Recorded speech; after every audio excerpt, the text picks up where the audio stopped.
भगवत गीता से पूछोगे परमेश्वर कौन है, तो जवाब मिलेगा कि श्री कृष्ण ही परमेश्वर है।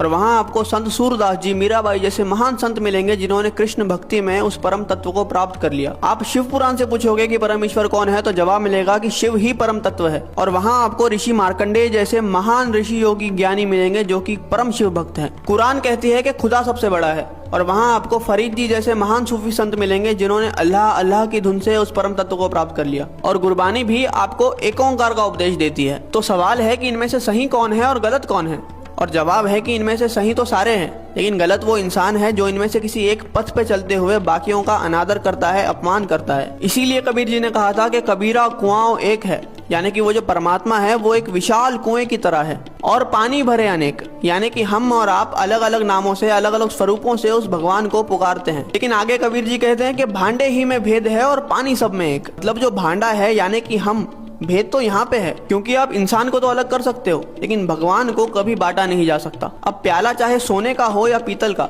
उसके अंदर जो पानी है वो तो अंत में प्यास ही बुझाएगा।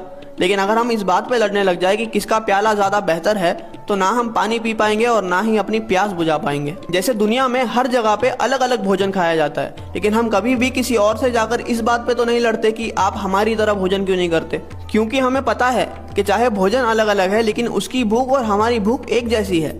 हो सकता है कि वो ब्रेड खाकर अपनी भूख मिटा रहा है और हम रोटी खाकर, लेकिन उसका असर जो हमारी बॉडी पे होगा वो एक जैसा ही होगा। इसलिए हमारी पेट की भूख तो मिट जाती है लेकिन हमारी परमार्थ की भूख कभी मिट ही नहीं पाती। हम लड़ने में इतने बिजी है कि हमें खाने की, यानी कि उस भक्ति को अनुभव करने की फुर्सत ही नहीं है। कबीरा कुआं एक है और पानी भरे अनेक, भांडे ही में भेद है, पानी सब में एक।